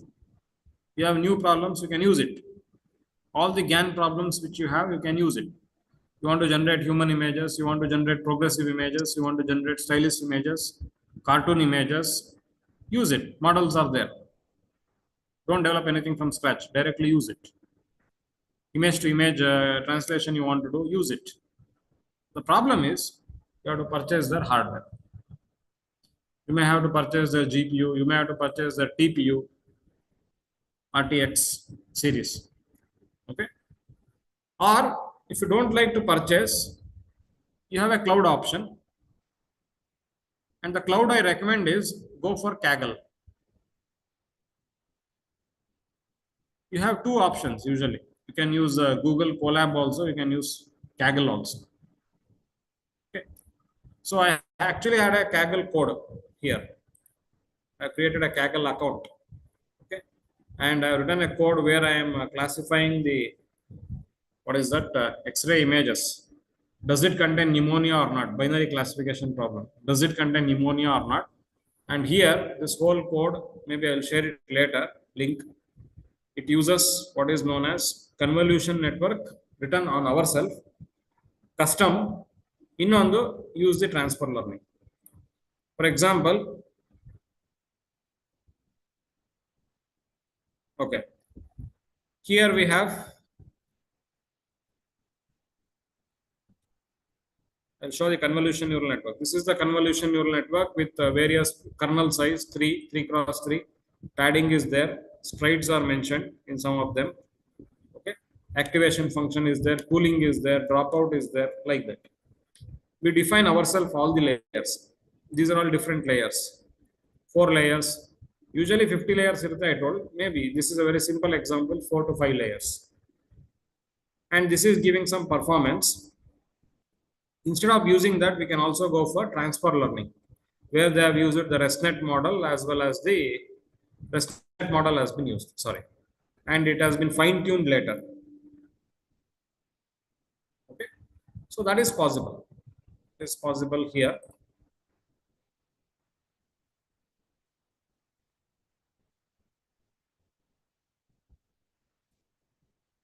Somebody asked, okay, I'll come to the question. One question is there. I will come to that later. I'll complete this. Yeah.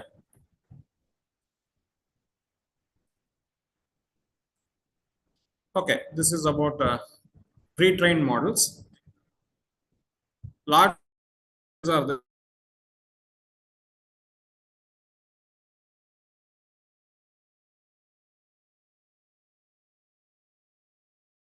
work in the neural network area. Keras, TensorFlow, and the latest one, PyTorch.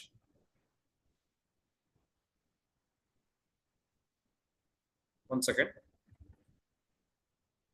Is it audible? Yes, sir, it is audible, sir. Yeah. So 3 useful libraries, particularly for neural network, I'm telling. You want to use the models. I told a lot of models today, and you want to use it. TensorFlow, Keras, popularly used, even commercially used. But you know that hardwares are improving. From CPUs, we are gone to GPUs. From there, you are gone to TPUs. We are gone to NPUs. Huge hardwares are being manufactured, again by NVIDIA. If you want to exploit it, you have to use some advanced libraries also. And the library which can help you to explore your hardware efficiently is PyTorch. If somebody is starting a research, I recommend directly start with PyTorch. All the neural networks which we discussed, CNN or GAN, can be implemented or is already there inside the library called PyTorch. Okay. So that is one library that can be used. And to wind up this session, I would show you two important tools. Suppose you don't like to code or it is very difficult for you to code, then you can take the help of two supporting tools. Say you have a problem with you. For example, arcanets are there.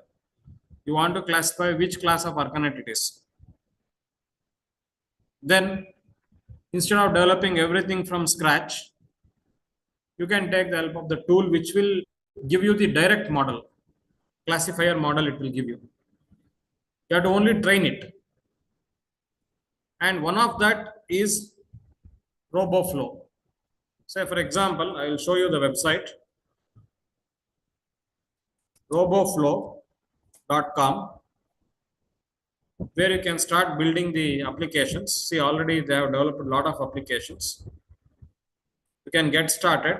You can create an account and you can get started. Okay. You start a new project and then you start, if you want to have a classification problem, for example, there is a new project. You can pick which project you want. Whether you want an object detection project, classification project, instance segmentation project, or the key points feature detection project. Select the project you want, upload your data set, annotate it, which class or which label it belongs, and then leave to the system. It will create a model. You can directly use the model. Only front-end portion you have to do. You have to select which is your problem, whether you are solving a classification problem or whether you are solving the object detection problem or the instance segmentation problem, whichever. And go on uploading the data set. Annotate the labels. One label code, a label under all the images you upload. For example, you want to develop a project on cancer, which has to predict the stage of the cancer. You have collected a lot of CT scan images or the PET scan images. For there are 4 stages of cancer. Each stage you have collected 250. Assume. Stage 1, 250, stage 2, 250, stage 3, 250, and stage 4, 250. Each. Go to the RoboFlow, select classification. In that, upload all the 4 classes. For every class, you give a label. This is stage 1. This is stage 2. This is stage 3. This is stage 4. Leave it to RoboFlow. RoboFlow will analyze all the images and learn itself, create a model. The model will itself understand, okay, itara model image bandidre, this is stage 1, this is stage 2. It will understand. Later, test your access model with new images. I think they give you a front end also. The entire project can be completed in no time. If you have a data set, you can use RoboFlow and complete in no time. Not only that, even all pre-processing it will do. Sometimes you can't directly give the image. You have to normalize it. You have to resize it, resample it. You have to, clip it. Many things you have to do. Or some filter you have to add, some noise you have to add before giving to the neural network, so that we get better accuracy. RoboFlow does everything for you. It will even print the metrics, accuracy metrics, performance metrics, precision, recall, everything it will print. Okay. This is one very useful tool. This is one part. Any new project you want to do, you can use it. You can create an account. A researcher license is available. You can create, I think, for every year, 30 projects you can create, or 100 projects. Research license grant 100 projects you can create inside the RoboFlow. As a beginner developer, and as an enthusiast, you can create 10 to 15 projects, I think. But more than that, you have to apply for research license. Your name should be in the college website as a researcher, like that. All requirements are there. Okay. This is one part of RoboFlow. Another part which I wanted to discuss was there is something called as RoboFlow universe, where already people have developed a lot of solutions. Suppose you want to go for instance segmentation. Many instance segmentation solutions will come there automatically. Here you can see sign language detection, people detection. Here, instance segmentation. Cracks where you have, okay, buildings, many other things. Where is the car, damaged car, like that. Nails, see here, nail segmentation. Hand in the nails, they have segmented. Okay. Many projects are available in this RoboFlow universe. RoboFlow for a developer is for testing their projects. But suppose you want to use some existing project, there that also we have plenty, and that is called RoboFlow universe. You can go to the website RoboFlow universe and you can get a lot of projects, whichever problem you are solving. If you just search it, you will get it. A lot of G9 projects are available here. You can even use it. Of course, we have Kaggle, another very useful resource. A lot of projects are already available in Kaggle. We have GitHub with front end, with mobile app also it is there. And one more very useful tool is RoboFlow. The problem is there, of course, RoboFlow supports embedded devices, supports the edge devices also. If you feel that RoboFlow, you have lost the account or it is not giving the good performance, you have another option for your project. And that another option is Google Teachable Machine. There is another tool called, online tool called as Google Teachable Machine. Again, a cloud. Again, you can solve whichever image processing project you like, whether very image astella, RoboFlow is for image. This Google Teachable Machine for image also, audio also, posing also, whichever. 3 different use cases. Image only we have got 2 versions. One is for the normal processor, the other is for microcontrollers. If you want to deploy your model in the microcontroller, there is an embedded image model. Light version of the model will be developed and you can put there. Okay. You can select it and you can do any samples you like and you can start classification, model ready. It will be created. Or audio you want to do, audio things are available. Like suppose there was one project like whether the voice I am speaking through the voice, it should tell me whether I have Parkinson or not. Audio samples. So upload 100 samples which have Parkinson, upload 100 samples which do not have Parkinson, and then train it.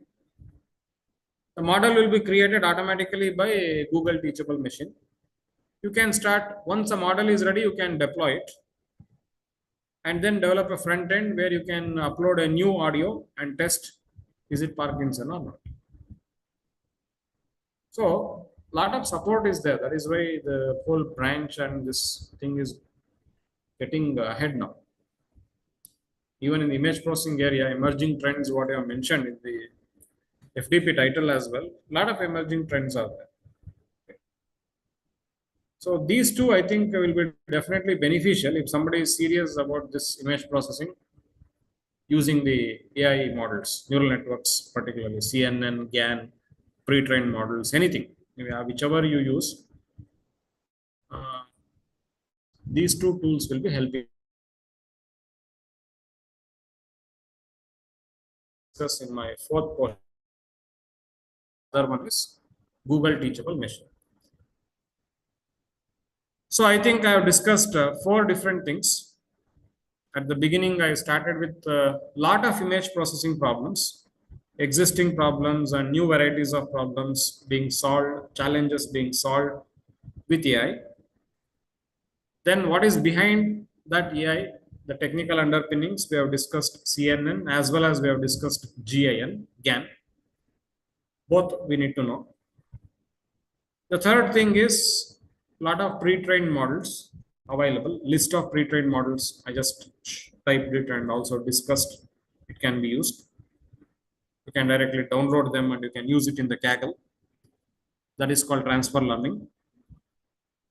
And if you want to develop a solution without less code, you want to do more analysis, more research, but coding is where you are stucking, then you can take the help of the tools like RoboFlow Universe, RoboFlow, and even Google Teachable Machine, and even develop and deploy the products on the low resource devices like the edge devices or the IoT devices or the microcontrollers. You can deploy them, make it more practical. Okay, so this is what we have in the discussion of my topic. I know it has been a very lengthy session and a monotonous session. Probably the real setting it would have been prompting from you and discussing there. But I had material to share. I will be sharing this. Definitely, I would love to have some questions from you. And we can discuss on that before we wind up the things. Dear participants, Yeah. thank you very much, sir. It was a wonderful session. Yeah. If participants, if you have any queries, open to ask. You can unmute yourself and you can ask the questions.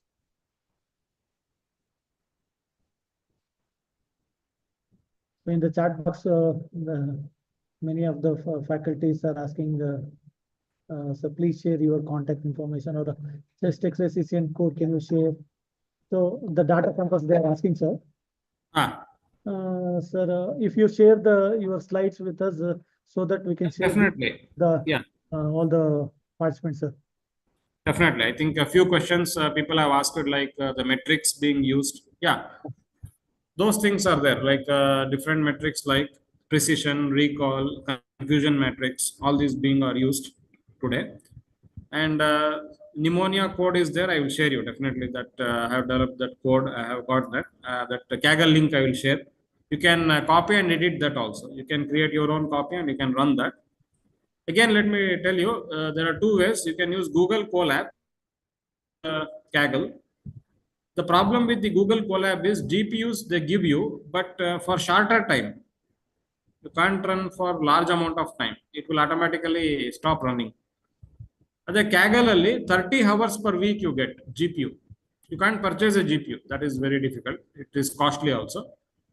And I recommend that use Kaggle if you are an active researcher. Instead of just using this Google Colab, better go for Kaggle, where a dataset problem also is not there. If the dataset is already there, you can import it directly. Okay, those options are there. I will share the link, both my presentation as well as the code. Yeah. Contact information, I'll be sharing that. Okay. Yeah, please search the Kaggle. Somebody has asked about SAR optical pair satellite images. I think we have to search Kaggle itself. And even RoboFlow. I discussed about RoboFlow Universe. Lot of data sets are available there. You can even download it. Yeah, you can search and you can download that also. And I think somebody has asked a question on pre-trained models for satellite image processing. I think ResNet is very useful. Satellite images typically used is ResNet. Okay. But if you find that it is taking a lot of time and a lot of resources, then go for inception model. Otherwise, I think ResNet is the better suited one for satellite images. Widely used for satellite images. So for any AI model, so we must need a data set. Data set is very, very important. Correct. Without data set, we cannot. Yeah, I think two major sources of data set is Kaggle and RoboFlow Universe. Yes, sir. Yes, sir. And of course, UCI is there and machine learning repositories are also there. But these two are very popular.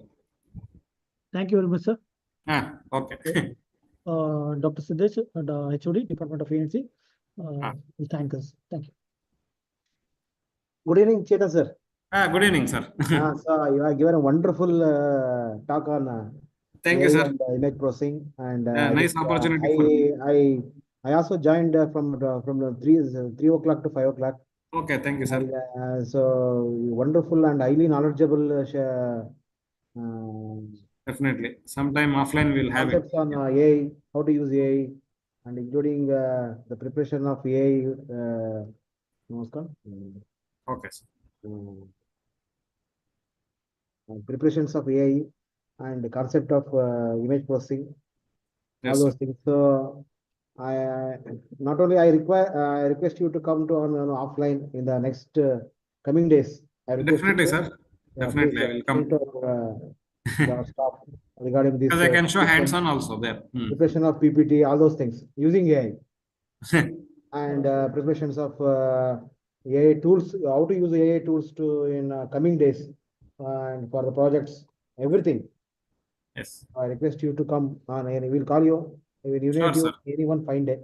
Sure, sir. Okay. Okay. Thank you for the Thanks a lot. wonderful session. Thanks for the opportunity. Thanks to all of you for patient listening. Yeah. And Yeah, thank you very much, all the dear participants. Thanks for the patience. Thanks, And sir. we'll share the, sir has shared their phone number as well as the email address. If you have yeah, any queries, you email can. and phone number is there. You can have it. Yeah. Anyway, I'll share this presentation itself. You can use it. Yeah. Okay, sir. Thank you very much, sir. Thank you. Okay, the feedback link has been shared. You can give the feedback using those forms.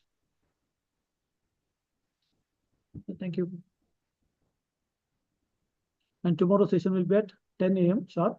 Dr. Maheshwarappa, HOD, Department of E&C, STJIT, Ranebanur. So he'll be giving on a concentrating on the image processing only. So tomorrow the link will be shared at 9:30 a.m. onwards, and at 10 a.m. we'll exactly sharply start the sessions. Thank you.